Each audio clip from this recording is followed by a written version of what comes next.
Sve što budemo rekli od ovoga trenutka ili što vi budete rekli, bit će ostalo zabeleženo na kamerama. Nisi mi to rekao pre. Lepa stvar je da je i za mene ovo prvi put. Nikad nismo radili nešto ovako, jesmo radili razne neke zanimljive stvari na konferencijama, ali prvi put da pokušamo da snimimo jednu epizodu Pojačala na sceni u toku živog programa. Neće biti kakve su inače epizode Pojačala, jer onda bismo ostali ovde do uveče, verovatno.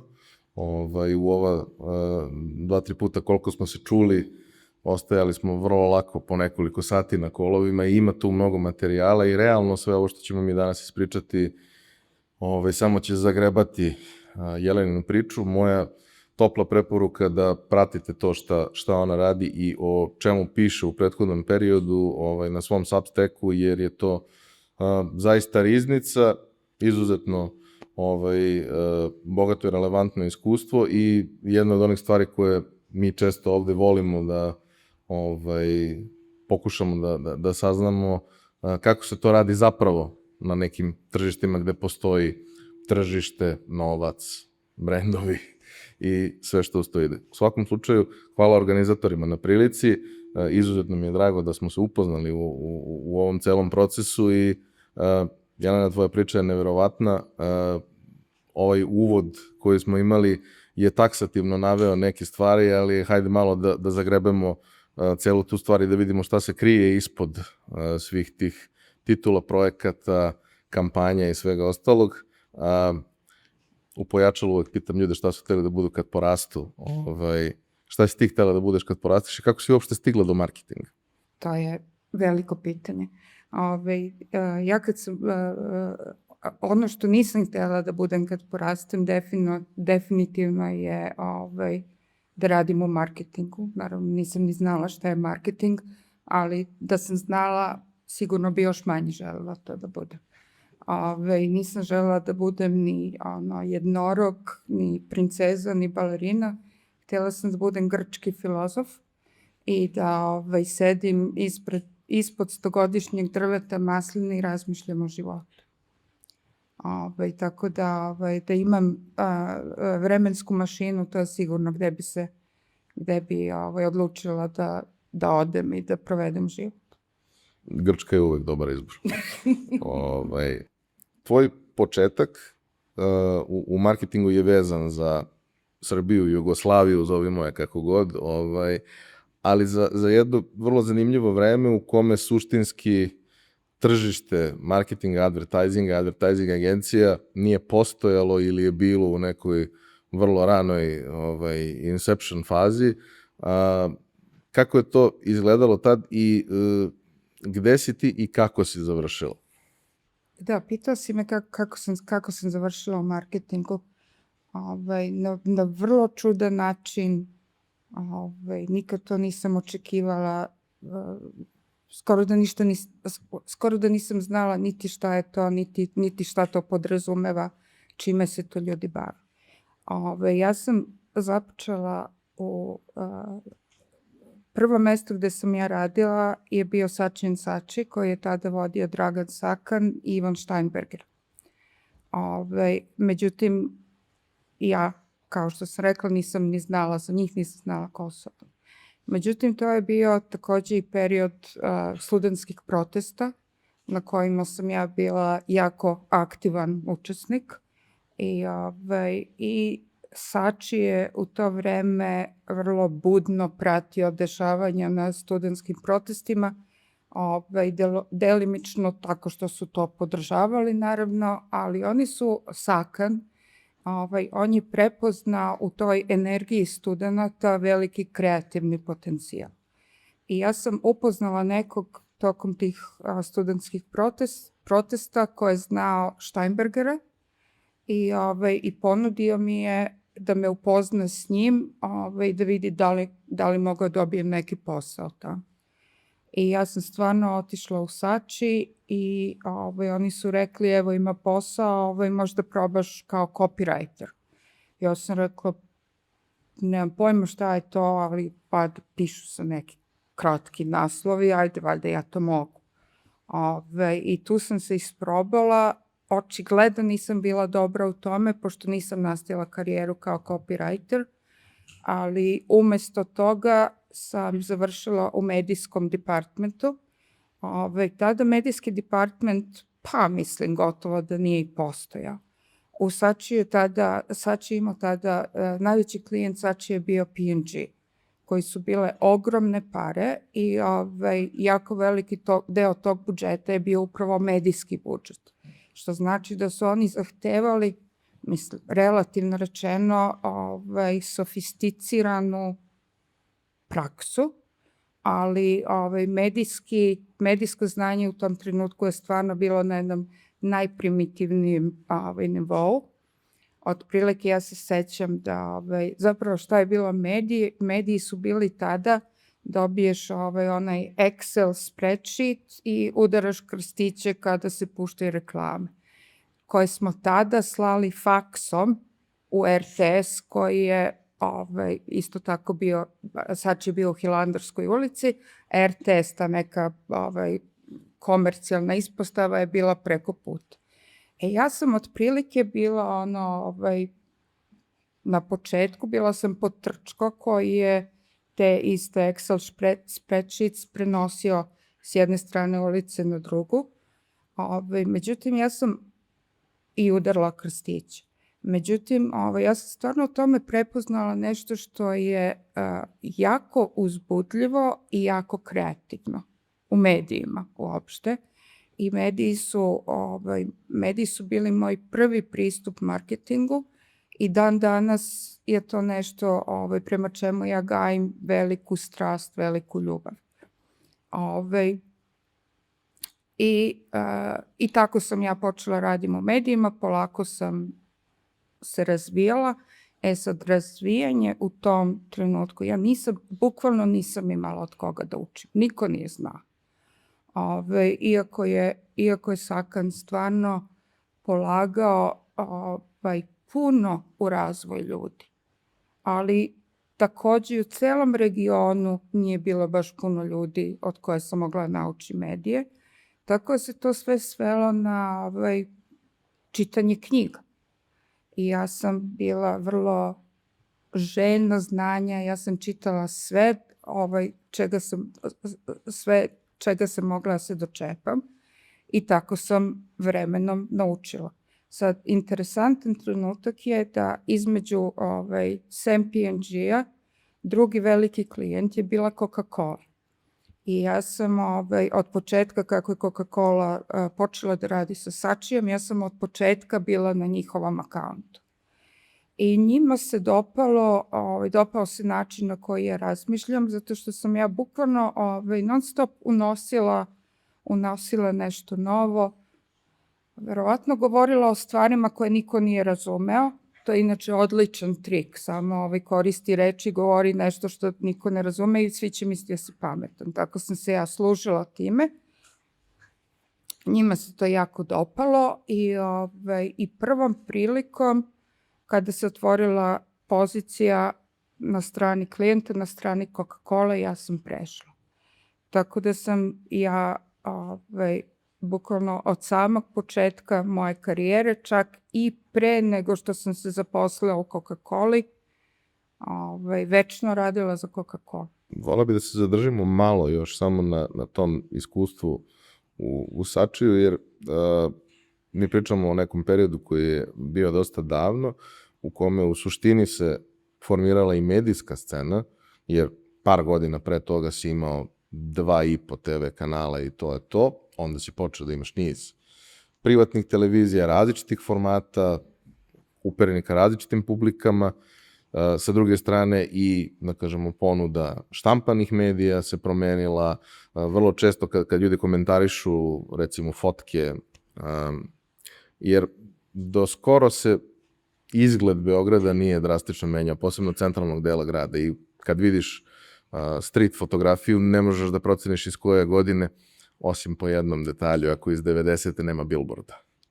A sada ih ima beskonačno mnogo i to su sve stvari koje su se desile u 5 godina, u 3 godine, što je značilo da se taj media mix koji je sada još nekoliko puta kompleksniji, da je tada zapravo postao daleko kompleksniji nego što je bio do bilo kog ranijeg trenutka, a Sači je, po svedočenjima mnogo ljudi sa kojima sam pričao o tome, bio mesto koje je okupilo gomilu nekih krajnje neobičnih ljudi i kreativaca koji nijedan od njih se nije školovao i pripremao za to što radi, ali svi oni su bili apsolutno briljantni u tome i to je na neki način bilo nešto što je Sači Balkans odvojilo i na nivou Sači grupacije, a svakako na ovom tržištu. Pa mislim, kako je bilo raditi sa ludacima?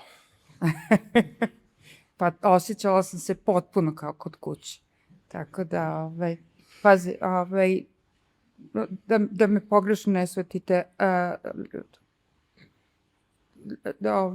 ne postoji genijalac koji nije lud. Tako da, na neki svoj način, uslovno govoreći. Tako da, to je bila jedna divna sredina, jedna sredina koja je prštala kreativnošću, neobaveznošću, energijom, inovacijom. To su bili ljudi gladni, žedni da se dokažu, da se probiju, da naprave nešto lepo, da naprave nešto korisno, da naprave nešto plemenito. E sad, ludak in chief, glavni ludak, je naravno bio Saka. I on je bio jedan divan čovek, ali više od toga što je bio divan čovek, mada je to najvažnije, on je bio takođe jedan veliki vizionar. I ja tada to nisam shvatala, ali on je formirao sve nas, formirao je celu agenciju, ali i svakog pojedinačno. E sad ti govoriš o kreativcima i stvarno, mislim, ja sam i dan danas prijatelj sa tim ljudima i zahvalna sam što sam imala priliku da rastem sa njima i uz njih i da budem deo njihovih života. Međutim, nisu samo kreativci kreativni. Sakan je gajio tu kulturu kreativnosti i kreativnost se ispoljavala u svakom aspektu rada agencije. Tako i ja koja sam u tom trenutku radila sa medijima, možda više nego bilo ko drugi, ja sam imala priliku, prostor i potrebu da stalno inoviram. Upravo zbog toga što ništa nije postojalo. I ja sam, možda je to važna stvar o meni, ja sam vrlo sam ambiciozna. Ja ili radim stvari najbolje što mogu da se rade ili ih ne radim. Što je u isto vreme odlična osobina, a me takođe puno puta koštala mnogo u životu. Tako da sam ja, to što ti kažem, čitala, radila, povezivala se sa ostalim ofisima u okviru Sačija, ne bi li dovela taj ofis iz Hilandarske na nivo neki evropski. I takođe mogu da ti kažem, ti kažeš, bila je jednostavnija medijska scena, tad nije bilo istraživanja, televizijska istraživanja su, sad ne sećam se, mislim da su te kasnije bila uvedena. Jeste, bili su neki mediji, nisu bila samo 2 kanala, bilo je više kanala i tako dalje, ali kako da ti kažem, te neke osnove marketinga, osnove medija se nisu promenile. Znaš, i dalje su to isto mediji koji nekako imaju najveći potencijal u oblikovanju ljudske svesti, oblikovanju ljudskog ponašanja. Tako da to nešto što sam ja sakupila sa strane, kako da se ti mediji uklope jedni sa drugim, da im se poveća potencijal, kako da se sklope te kockice, da se poveća potencijal, odnosno pada mi na pamet ta reč to amplify the impact, što je ime i tvog podcasta. Eto, to sam ja znala tada, znam i dan danas i nije se tu mnogo promenilo, sem što ima stotine više kanala i stotine više istraživanja i sve se iskomplikovalo, ali osnova i dalje ista. Osnova i dalje ista zato što su ljudi isti. Znaš, ti možda imaš koje god medije hoćeš, ono što je svrha tih medija je zapravo menjanje ljudskog kreiranje ili menjanje ljudskog ponašanja.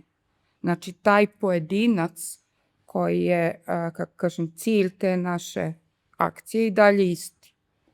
Prema tome, ta cela nauka u tom smislu se nije bitno promenila. Tako je, ljudska priroda je na kraju dana ista. Što je možda strašno, uzevši u obzir šta se sve dešava.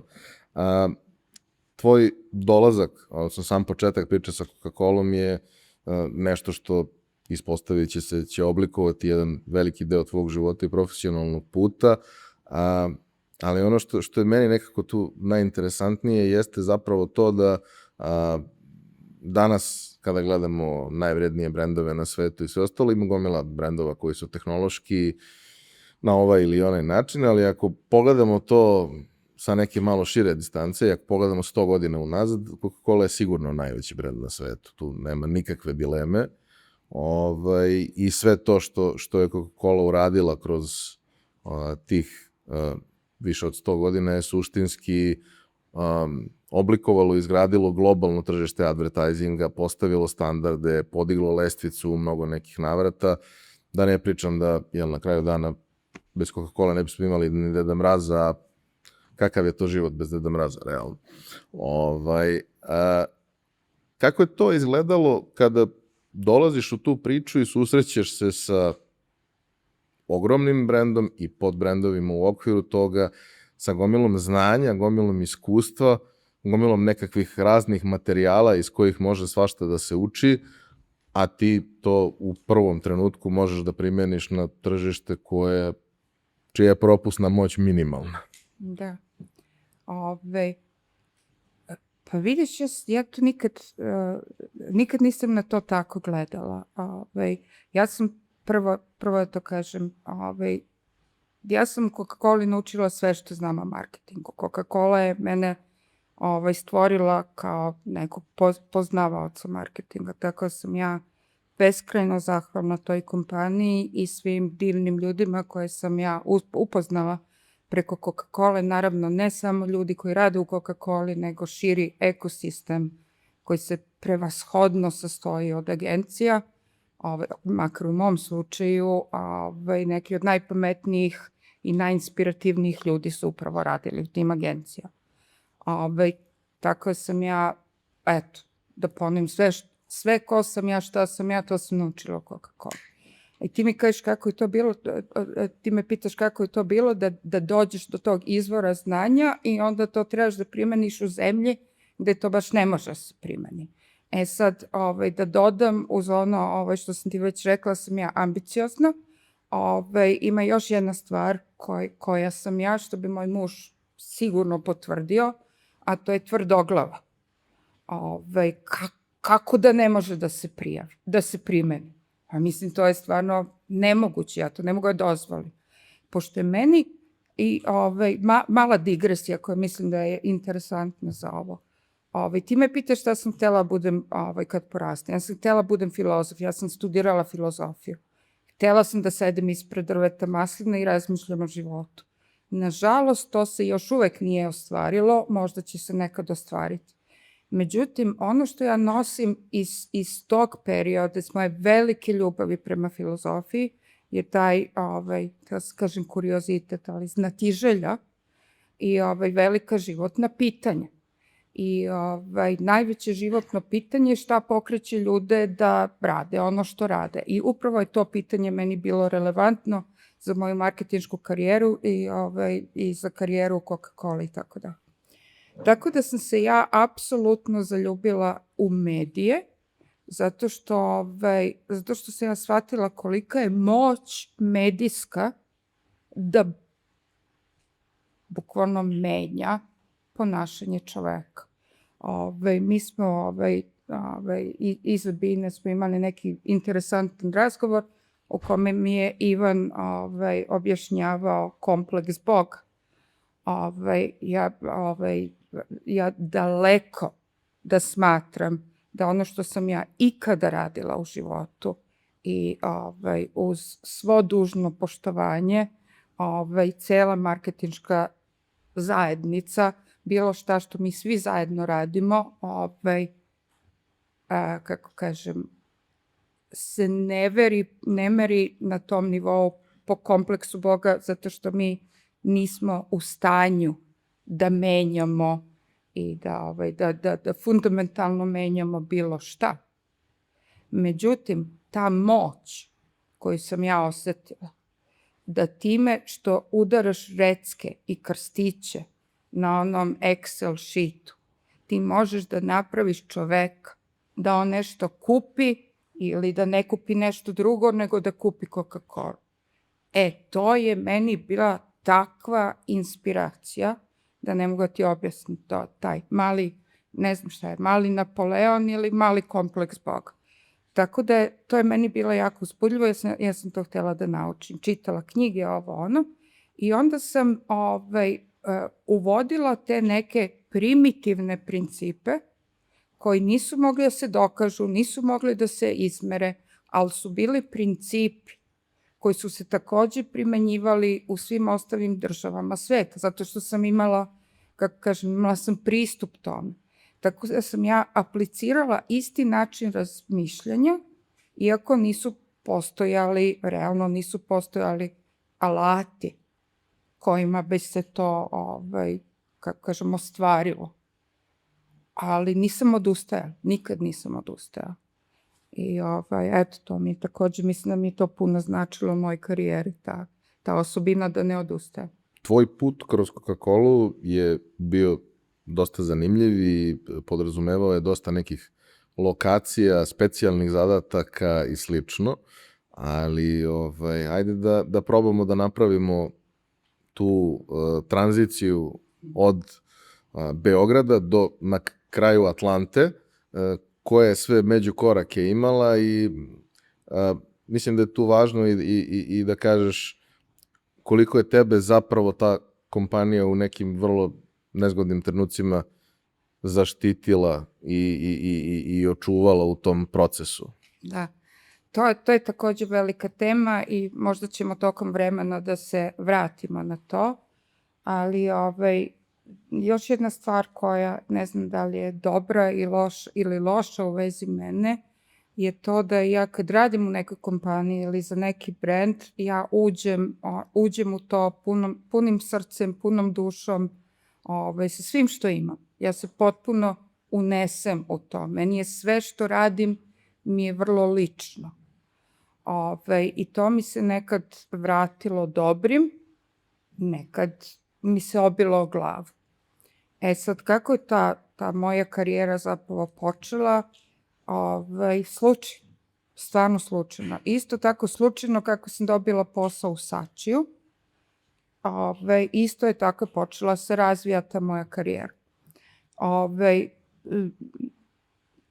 Ne znam da li smo to spominjali, jesmo, ja sam spomenula vreme studentskih protesta, međutim nije bilo samo vreme studentskih protesta, bilo je vreme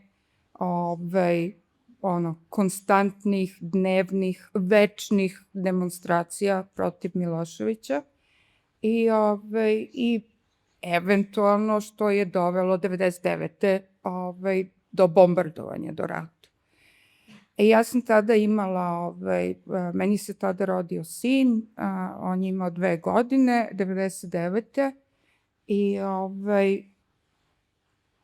I život u zemlji je bio strašan, jako težak. Ja se sećam da smo, verovatno se mnogi ljudi sećaju, ali stalno živala pod jednom strašnom tenzijom, psihozom prosto. Ja sam shvatila da to nije normalan život. I takođe sam shvatila manje više ja sam imala sreću ili nesreću da se rodim u toj zemlji. I tu sam se našla. Međutim, ja imam moć da spasem mog sina od te budućnosti. Tako da to mi je negde bila ideja i onda bukvalno dan pred bombardovanje, pošto smo to svi budno pratili, dan pred bombardovanje ja sam trebala da idem na poslovni put u Lisabon. Tako se poklopilo. I ja sam onda razgovarala s mojim mužem, da li da idem, da li da ne idem. Ja kažem, pa gde ću da idem, počet će bombardovanje, neću da vas ostavim. A on kaže, ne, idi ti, ako se nešto desi, mi ćemo da idemo za tobom. Znači, ostavim celu porodicu ovde, sednem na avion za Lisabon, nije bio direktan let, nego bilo presedanje u Beču.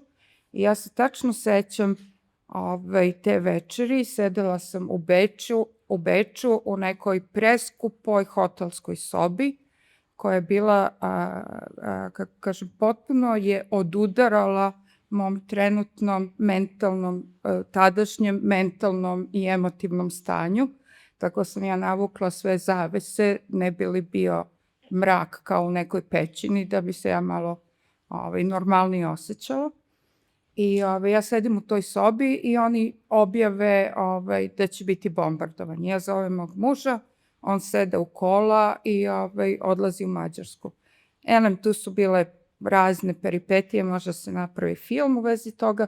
Međutim, ono što si ti mene pitao, zašto je Coca-Cola tu igrala, kako kažem, ključnu ulogu u mom životu. Moguće najveću ulogu u mom životu. Tada, pošto je bio objavljen rat zvanično, postojalo ono što se zove radna obaveza.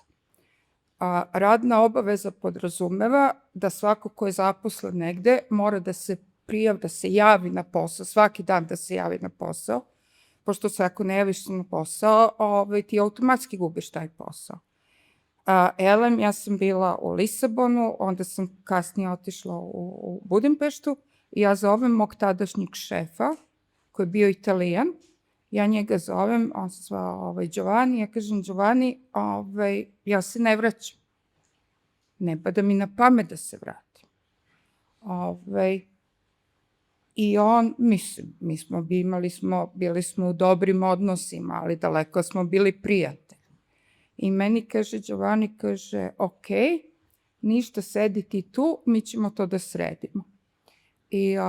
I on meni bukvalno izmisli posao, tada prvo u Bugarskoj, i to je dodatna priča kako smo mi došli do Bugarske, ali pošto je bio zabranjen prelazak u Bugarsku, nema veze, to je, koga zanima, možete dođete do mene, jer ja ću vam ispričam sve priče iz mog detinjstva.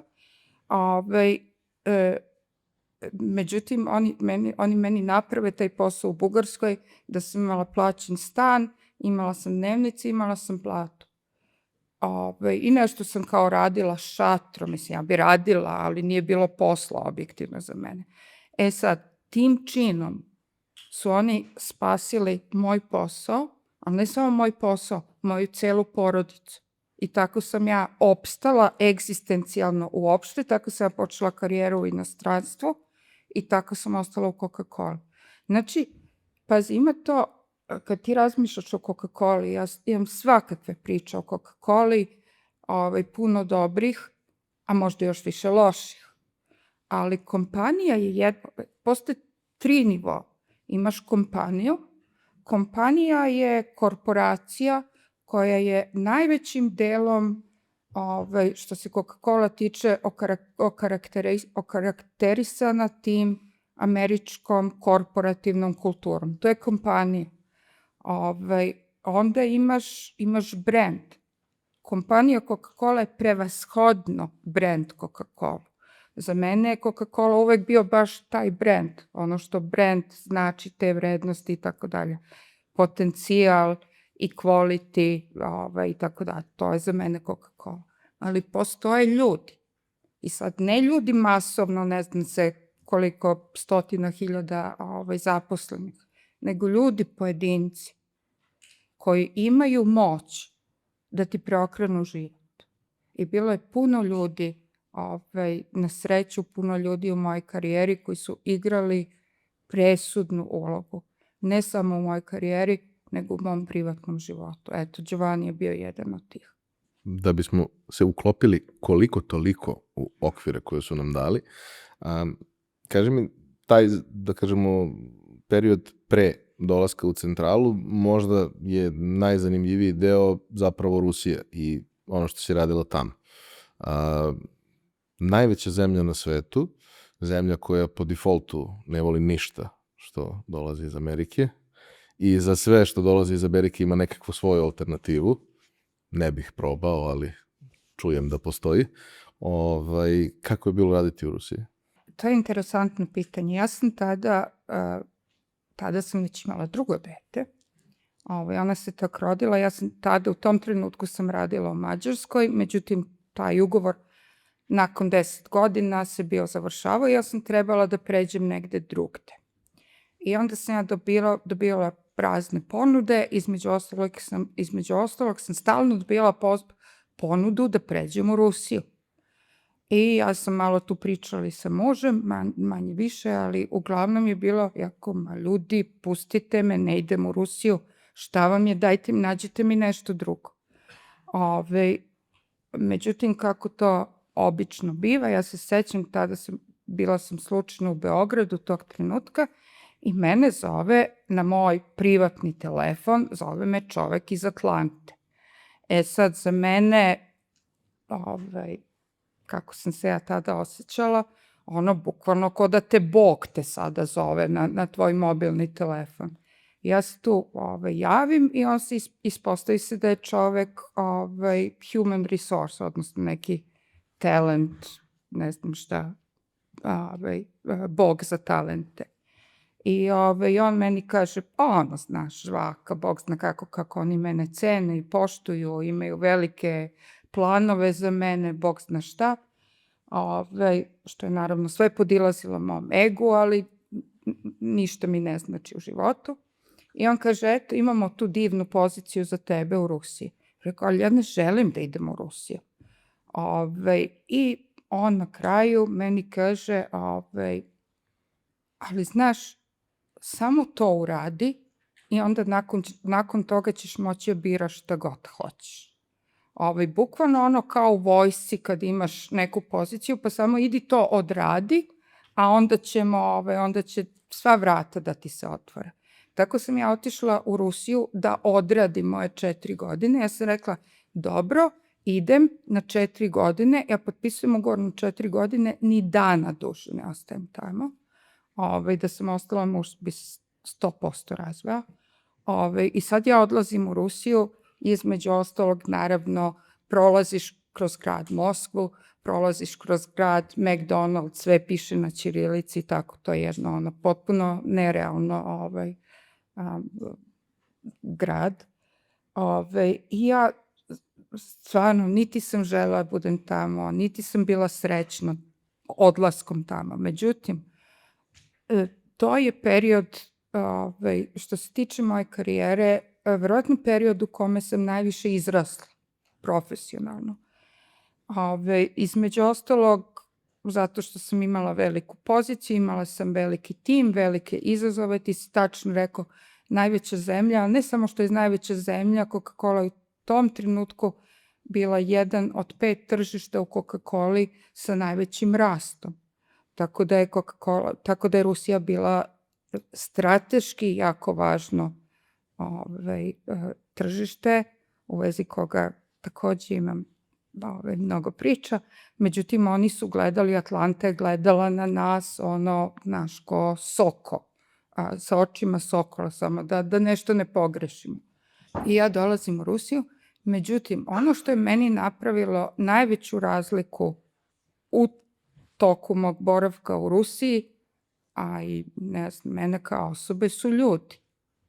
Zato što jeste, imaš pravo, oni odbijaju sve što nije rusko, ali odbijaju takođe sve što nije autentično, što nije istinski. Tako su mnogi menadžeri koji su dolazili iz Amerike, ljudi njih nisu voleli. Nisu ih voleli zato što su oni dolazili sa nekog superiorne neke pozicije i Rusi koji su radili u ofisu, oni su to čisto odbijali. Sad, ja sa druge strane, ja sam se fenomenalno uklopila i oni su mene primili stvarno kao svoju osobu i tako to, mislim, profesionalno je bilo savršeno.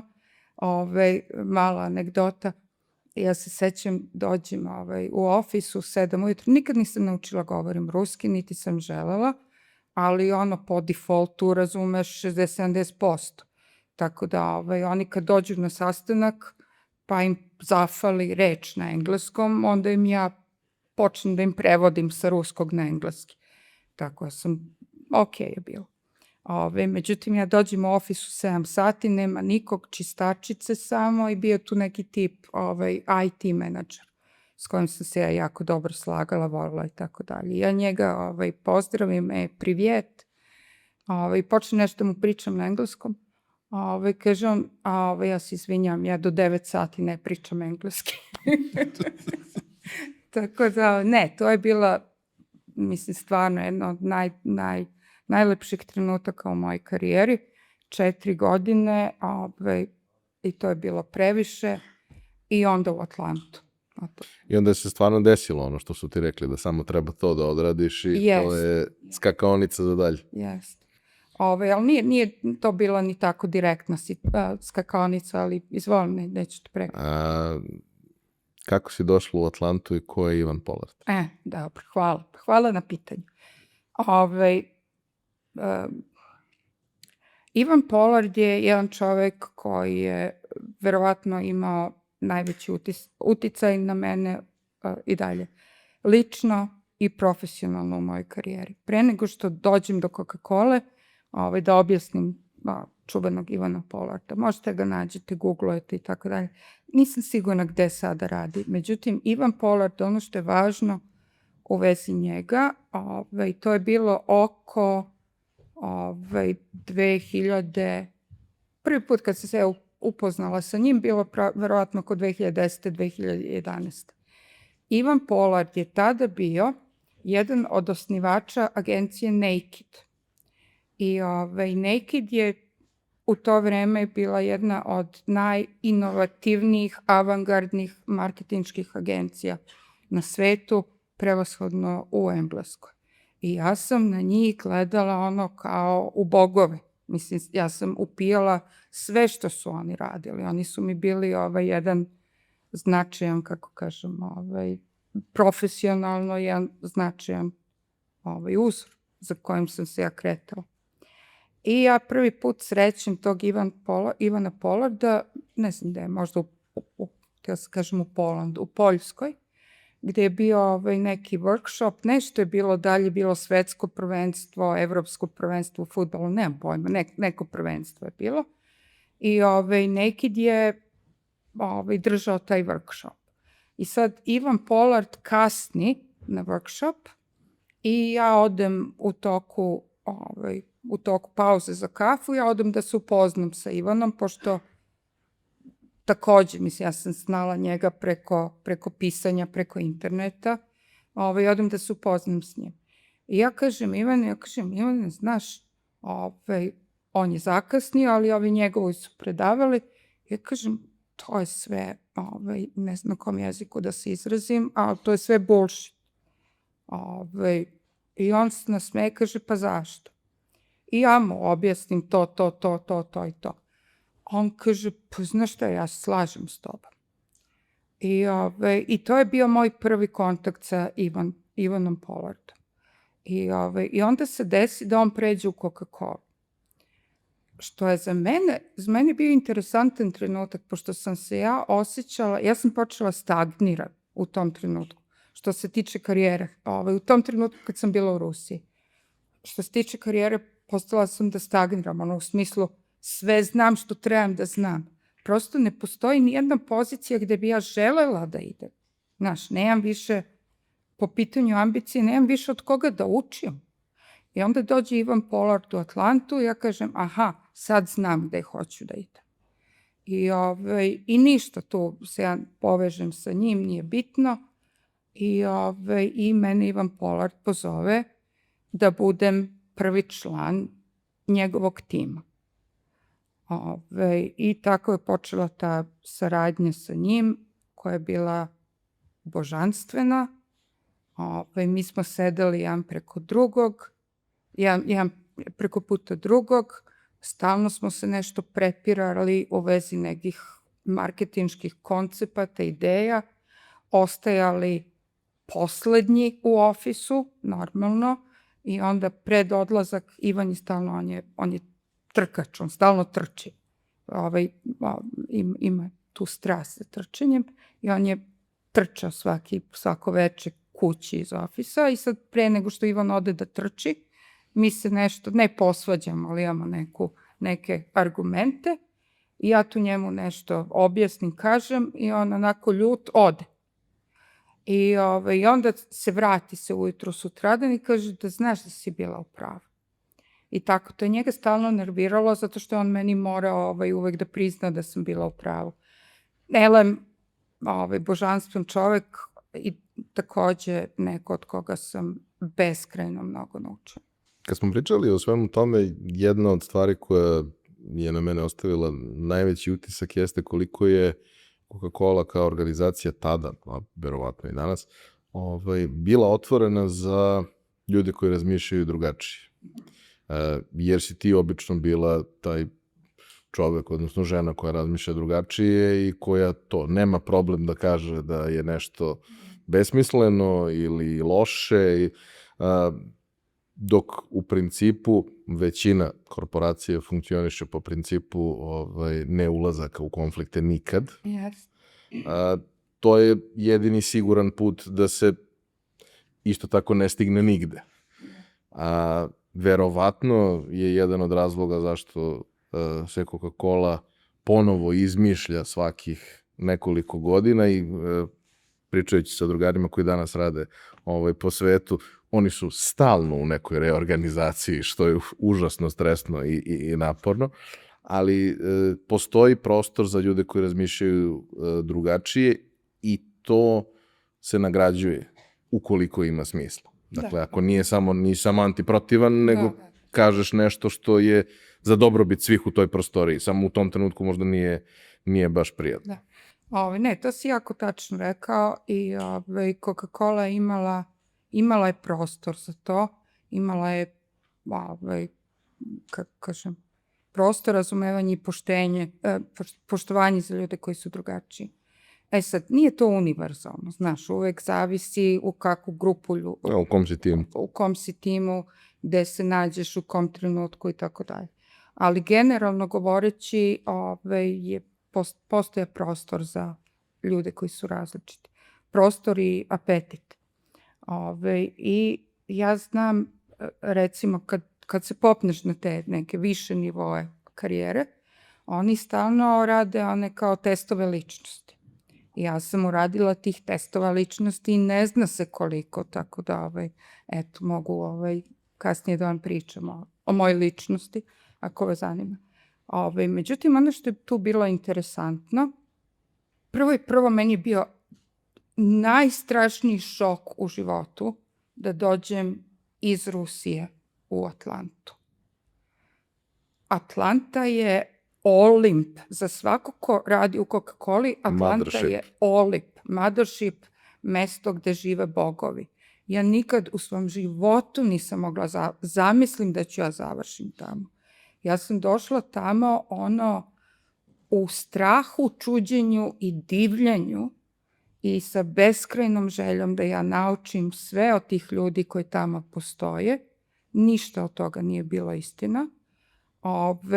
Ali ono što je bilo istina, što ja nisam znala, da sam se našla u centru najgore korporativne kulture.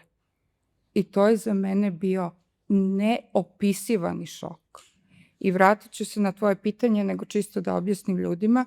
Ja se sećam mog prvog sastanka u Atlanti u Coca-Cola. znači dolazim iz Rusije, ipak jedno stvorenje koje je poteklo iz Beograda, lupalo reckice i nosilo u RTS preko puta. To sam ja.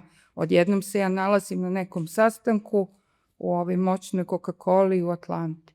I sad ja sedim tamo, moj prvi sastanak, i ljudi nešto pričaju, ljudi pojma nemam ko su, a sigurno su neki važni ljudi, oni nešto pričaju. I ja sedim tamo sva uplašena, da ne bi nešto pogrešila, i tim istim čudnim, važnim ljudima izlaze reči iz usta. Ali one nemaju nikak. I ja sad gledam reči, ok, razumem reči, ali nemam pojma šta pričaju. Apsolutno nemam pojma šta pričaju. Kad se završio sastanak, ja gledam, šta smo se mi tu dogovorili? O čemu je bio taj sastanak? Ne znam. Tako da ja, to što kažeš, ja nikada nisam naučila da govorim taj korporativni jezik, koji je jako razvijen u Coca-Coli. Taj jezik koji se sastoji od spleta reči koje pojedinačno znači nešto, a zajedno ne znači ništa. To nikad nisam naučila. To se onda i odrazilo na tim mojim testovima ličnosti. Pošto koliko god puta da su me testirali, ovako imaš grupu ljudi, oni su na jednom mestu na papiru, a ja nisam na drugom kraju tog papira, nego sam na zidu, van papira. Nisu imali dovoljno veliki papir da mene ubace na taj čart. I ja sam jako puno patila zbog toga, jako puno. I ja sam pričala sa raznim ljudima, ne sa tim coachevima, ja sam pričala s njima, rekao, šta ja loše radim? Mislim, šta ja trebam da promenim? Ja hoću da se uklopim u tu kulturu. Čisto da bi meni bilo lakše, da bi bila uspešnija i ništa, da bi bolje radila posao. I oni meni kažu, ništa nije loše sa tobom, ti balansiraš celu organizaciju. Znači, svakoj organizaciji treba taj ekstrem koji će da ih balansira. I puno puta, kad sam pričala nakon toga sa nekim ljudima koji su meni bili jako dragi, sa kojima sam radila u Coca-Coli, oni su mene, bukvalno su im rekli, you keep all of us honest. Da je to kao bila moja najveća uloga je bila da ne znam kako, da ih držiš iskrenim i odgovornim. Eto to, a između ostalog, i to se nastavilo tokom cele moje karijere u Coca-Coli, van Coca-Cola, kad god je postojao neki problem koji je trebao da se reši, oni su uvek mene dovodili. Ja kažem, ljudi, što me dovodite? Nisam ja sad neka, niti sam babaroga, niti želim da se svađam, niti sam konfliktna ličnost. Zašto ja?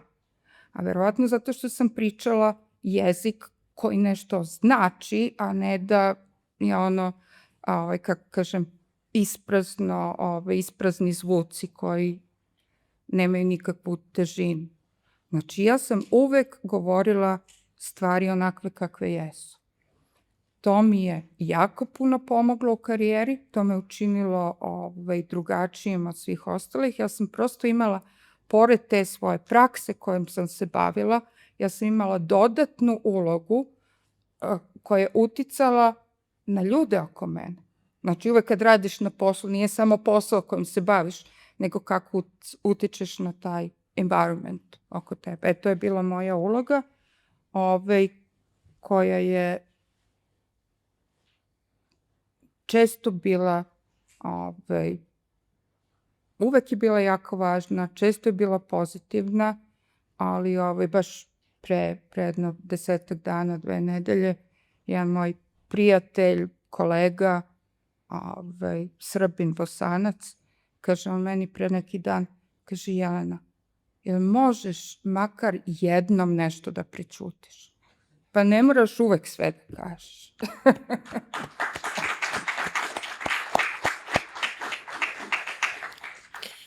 Kao što rekoh jednom od organizatora juče, imaš ti dovoljno enablera u životu, ja neću biti jedan od njih. Mislim da ne treba da se, siguran sam da si sad svesna toga, ali da generalno ne treba da se brineš to kad si na grafikonu negde van svih ostalih, i Nikola Jokić je. I on je isto voleo Coca-Colu, tako da to je sasvim Nikola sve... Jokić i ja, to je odlično. Sasvim u redu. Sad mi je lakše. Znaš šta je najgore? Nije najgore kad ljudi krenu da pričaju njihove skraćenice koje ne znače ništa.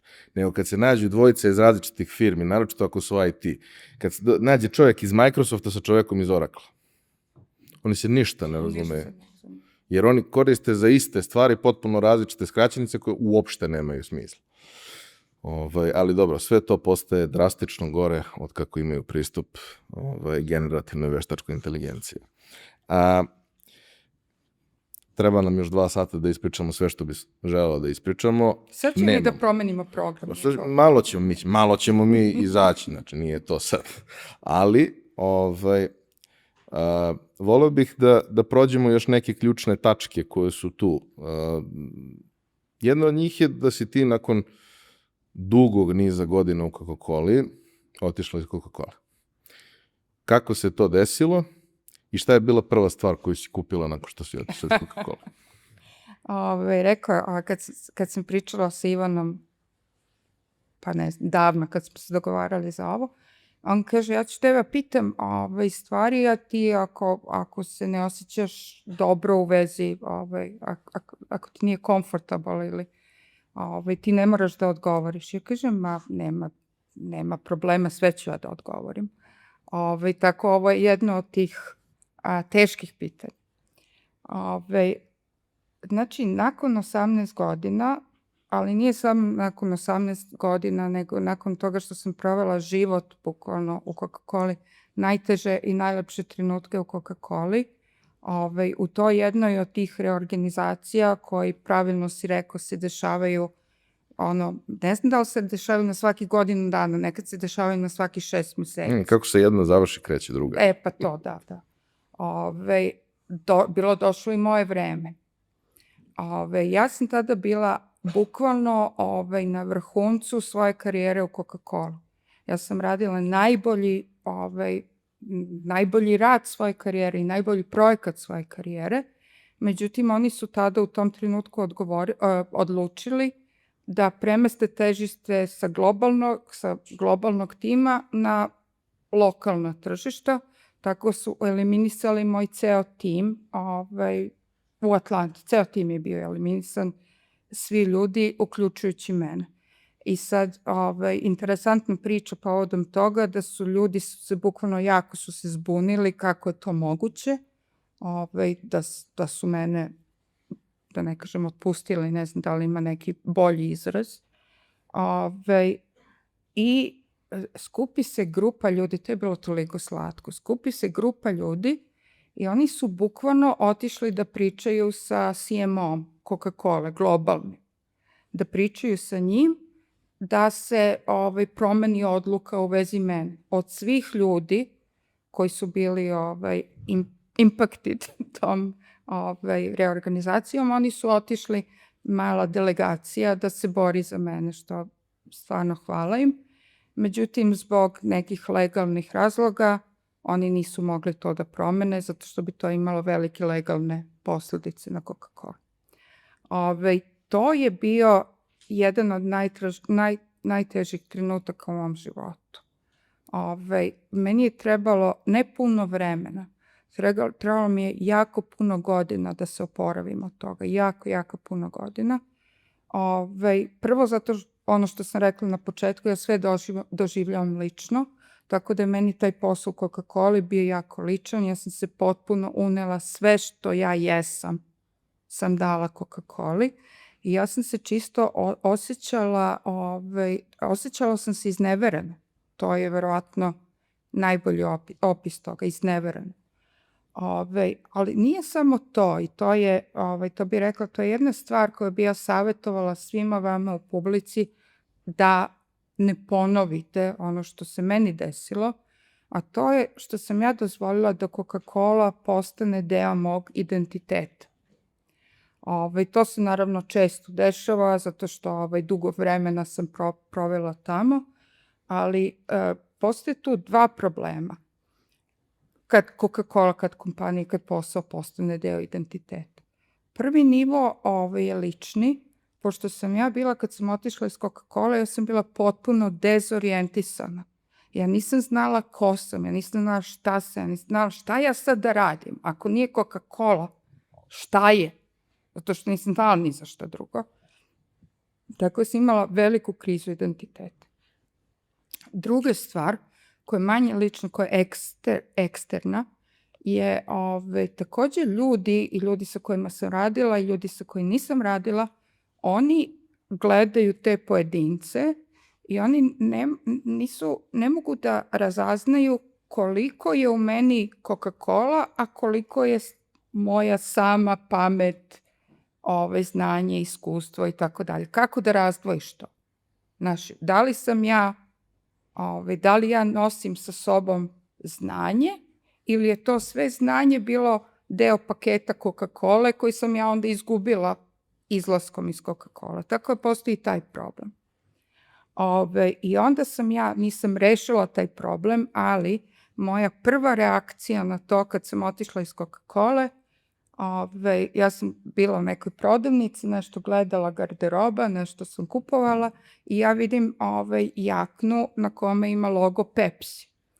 Sad, neko ko zna bilo šta o Coca-Coli, znaće da mi apsolutno, ne da ne smeš da piješ Pepsi, nego je to pa ne znam da li ima neki zatvor u koji idu ljudi koji piju Pepsi. Mislim, to je skrnavljenje Boga. Mislim, to ne postoji taj scenarij. I ja vidim jaknu i sad pazi, mene nešto, zaboli me negde u stomaku, ali ja kupim tu jaknu. I meni je ta jakna i dan danas u mom ormanu, ja nikad nisam obukla, ona mislim da i dalje ima etiketu, ali ona bila jedan simboličan čin mog razvoda sa Coca-Colom. I neki dokaz meni prevashodno da ja nisam Coca-Cola, da sam ja svoja osoba i da ja vredim sama za sebe i da se moja vrednost ne zasniva ni na jednoj kompaniji, ni na jednom brendu.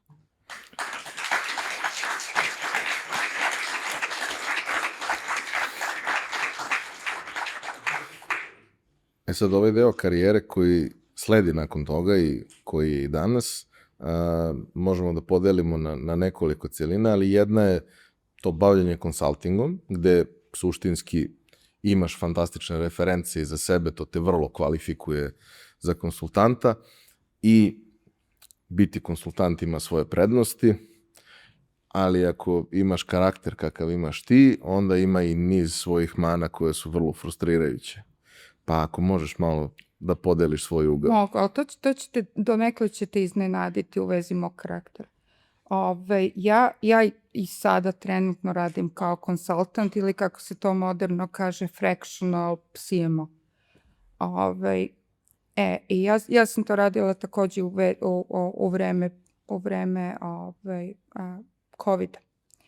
I meni je taj deo karijere mi je verovatno bio, ne trenutno, ali tada je bio finansijski zapravo najuspešniji. Ja sam imala jako snažan network i mene su ljudi zvali. Ja nikad nikome nisam ništa trebala da prodam. Ljudi su dolazili kod mene da kao molim te dođi, radi ovo. Tako sam imala puno klijenata, puno poslova, puno svega. I između ostalog, sećam se u Kini sam radila nekoliko projekata za Coca-Colu, nastavila radim za Coca-Colu, a Kina je, Kina je čudo po tržištu, mislim, ne može shvatiš i to je takođe drugo strateško tržište u Coca-Coli. Elem, dođem ja tamo i tamo sam radila jedan projekat i super,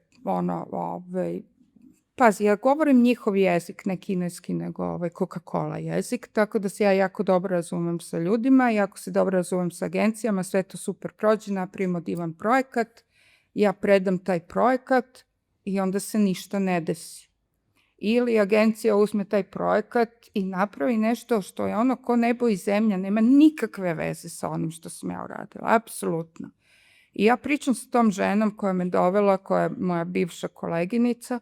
Ja kažem, mislim, ono što je najviše frustrirajuće, da se troši vreme, moje vreme, njihovo vreme, velike pare na moju sreću, neka energija, znanje, sve to je utrošeno u taj projekat. Ne bi li ja taj projekat njima predala i onda kao, šalili smo se, sad ćemo mi da radimo nešto drugo. I ona je tada meni mudro rekla čuvenu kinesku poslovicu, nije kineska, zezam se, ali možeš da dovedeš konja do vode, ali ne možeš da ga nateraš da pije. I to otprilike opisuje moj odnos prema toj konsultantskoj karijeri, što je za mene užasno frustrirajuće i ja to prosto ne volim da radim. Ne volim da radim zato što jedna druga stvar koju, propustila sam da kažem, kad sam krenula radim u Coca-Coli, pa imali smo onboarding i sad kao deo tog onboarding paketa bila je jedna, kako se kaže, quote. Citat. I taj citat je rekao nešto otprilike da kvalitet tvojih odluka će da stvori ili uništi vrednost kompanije. Ja sam to vrlo bukvalno shvatila i ne samo bukvalno, meni je to, pravo ti kažem, predstavljalo i čast da eto čak i moja odluka, a ja sam neko nevidljiv deo tog sistema, može tako nešto da uradi. I mi smo se večno zezvali u Coca-Coli, otprilike kad ideš kući, onda te pita neko, si doprineo vrednosti shareholders value. Tako to, mi smo postojali, ne bili smo to radili u životu. Ali razlog zašto to kažem, da sam ja to ozbiljno shvatila, da ono što ja radim ima mogućnost, kvalitet da stvara vrednost u kompaniji. Sad, ako ti radiš kao konsultant i napraviš projekat, uzmeš jako dobre pare i odeš, ta sama činjenica da je vrednost toga izgubljena time što niko to nije preuzeo i implementovao to, kako kažem, stvorio to, odnosno pretvorio u stvarnost, to mene jako boli. Dobro, naučili smo da su konji i tamo i ovde isti, i u Kini. Tako da, kolege, da znate da svi su isti. I svi neće da piju. Samo su pare veće, ali svi su isti. Svi neće da piju. Za kraj, jedno iskustvo koje posebno je važno da ga ispričamo zbog jednog kolege u publici koji i dalje koristi taj alat, iako je i alat i njega možda vreme pregazilo. Ti si imala nekoliko godina, 3,5 godine, čini mi se, iskustvo u IT kompaniji. U pitanju je kompanija Miro, koja razvija jedan vrlo zanimljiv kolaborativni softver, koja je vrlo velika i ozbiljna kompanija u trenutku kada ti dolaziš i koja je postavljena, čini mi se, kao što je inače obično bilo u tim kompanijama, potpuno suprotno u odnosu na bilo koji drugi tradicionalni brend i kompaniju koja je pravljena sa ciljem da traje vekovima. Meni je neki utisak za Sasove uvek bio take the money and run, što je okej, ali mislim nije neka poenta, nismo mi u ovim godinama da se bavimo s takvim stvarima. Kako je to izgledalo iz tvog ugla i mislim šta bi rekla nekome ko sada možda razmišlja da pravi takav brend ili ima takvu kompaniju, gde oni najčešće greše, jer uvek se naravno okruže ljudima koji su iz istih priča i svi rade iste stvari. Dobro, i to, verovatno ćemo morati i to pitanje da odgovorimo posebno za vreme ručka, večeri i tako dalje. Slobodno dođite, ispričat ću vam puno priča o Miro.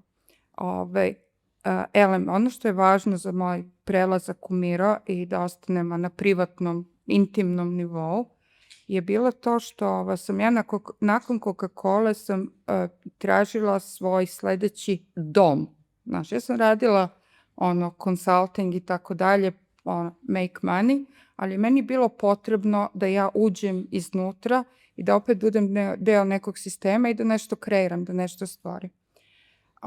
Tako sam tražila posao, tražila sam tu poziciju. između ostaloga, ja često kad sam pričala sa tim headhunterima, rekruterima i tako dalje, oni su meni uglavnom govorili, ti si Coke girl.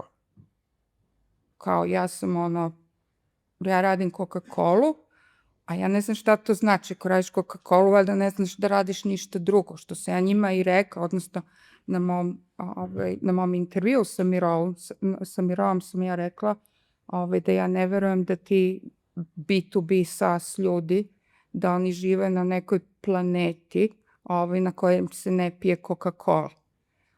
Tako da ako ja znam da prodajem Coca-Colu, ja ću sigurno znati da prodajem i Miro.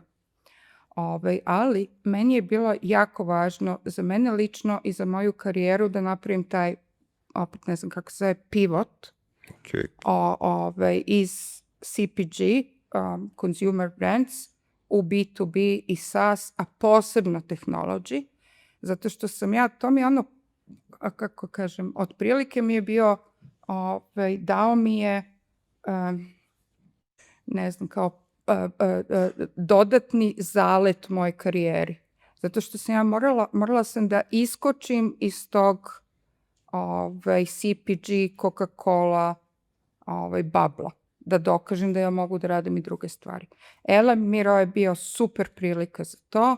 Ja sam pričala, Andrej Kušit, koji je founder and CEO, koji je jedan od, mislim, ja Andreja volim, mislim, on je toliko je fenomenalan, vizionar, pametan, stvarno divan čovek također. Andrej mene intervjuisao, ja mislim, 5 puta. I to je poslednji nivo intervjua. Mislim, to je obična formalnost da čovek ne misli da si lud, znači to je samo formalnost. On mene intervjuiše 5 puta. Na kraju njemu kažem, čoveče, pa reci nešto, mislim, ili jeste ili nije, šta me 5 puta me intervjušeš? I on kaže, ja kao need to make sure da ja culturally fit. To je njemu bilo važno. Ispostavilo se da nisam culturally fit, bez obzira na to što je on potpisao to na početku. Međutim, zašto ja to govorim? Zato što je to bio jedan, između ostalog, izvinjam se, između ostalog u tih 5 puta što me Andrej intervjuisao, jedna od stvari koju on meni rekao, što je mene naravno najviše privuklo. On kaže, mi tebe želimo, ne zbog toga što ti nemaš, ne usprkos toga što nemaš iskustvo sa B2B technology, SaaS, nego upravo zbog toga. Pošto on kaže, mi želimo nešto drugo da stvorimo, ja želim da ti stvoriš brand Coca-Colu u B2B SaaS. To je bila njegova ambicija. Ja sam rekla, aleluja, to je divna ambicija, divan izazov, ja to želim, ja to mogu. I onda ulazim u taj jedan svet u kome sam se osjećala, ne od početka, ali kako su se stvari razvijale, potpuno da živim na drugoj planeti. Do te mere da sam ja sam potpuno izgubila ko sam i šta sam. Znaš, potpuno sam se predala tom sistemu koji je sve moje vrednosti ubio. Sad kad kažem vrednosti, ne mislim na životne vrednosti, odnosno moralne, nego mislim na marketinške vrednosti. Na pristup, proizvod. Znači sve u što ja verujem i što mislim da je ispravno i treba da se radi i kako se brand gradi i tako dalje, oni rade sve suprotno. I mislim, ja se i dan danas ne slažem s tim, ja razumem sa koga oni stanovišta polaze i tako dalje, ali to nije marketing. Znaš, to je prodaja proizvoda i to je okej, to ima razlog i ja to shvatam zašto oni to rade u ovom trenutku, jedino što nije marketing.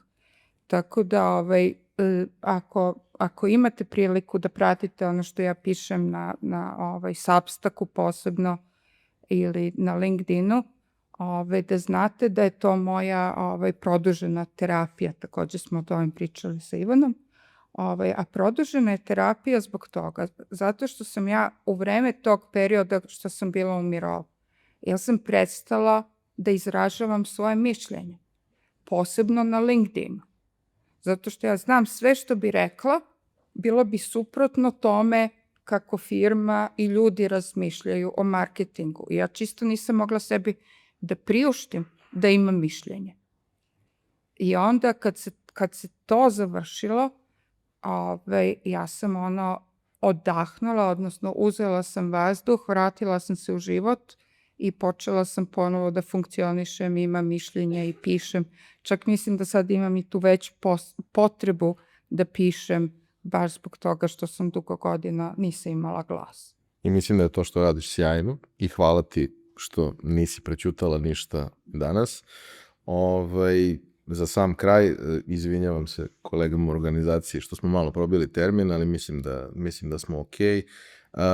Jedna poruka od mene za vas, mislim da je i od oboje. Dakle, nije lako držati balans.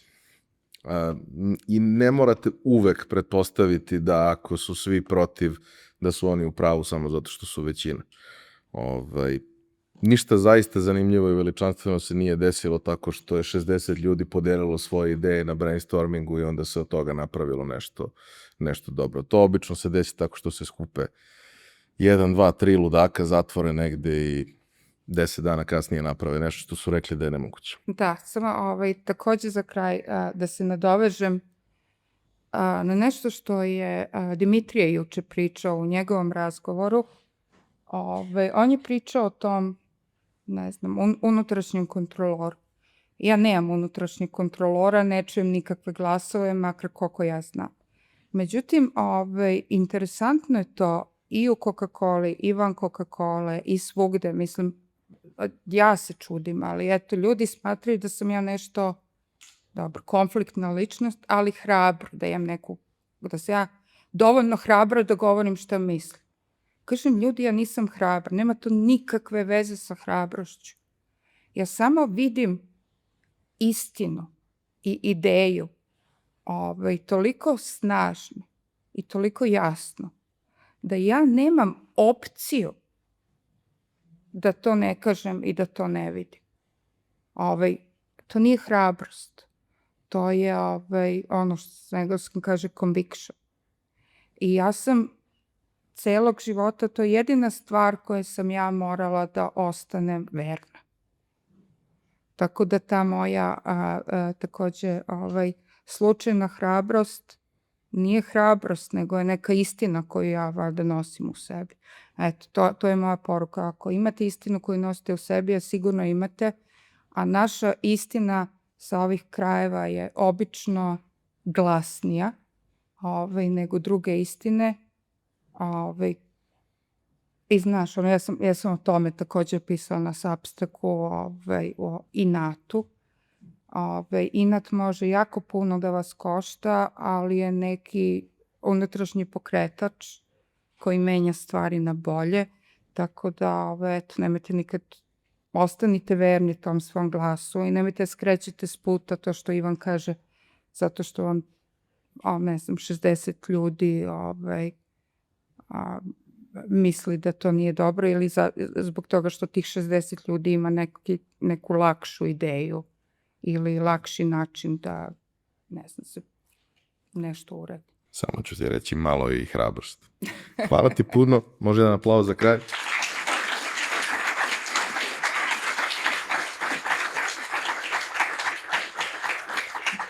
To bi bilo to od nas. Hvala Ivane i hvala svima. Meni je bilo, ovo je prvi put da govorim u Beogradu od kad sam otišla 99. godine i htjela sam posebno da kažem da mi je veliko zadovoljstvo da govorim na mestu gde konačno ljudi mogu da izgovore moje ime i prezime. To je jedino što sam htjela.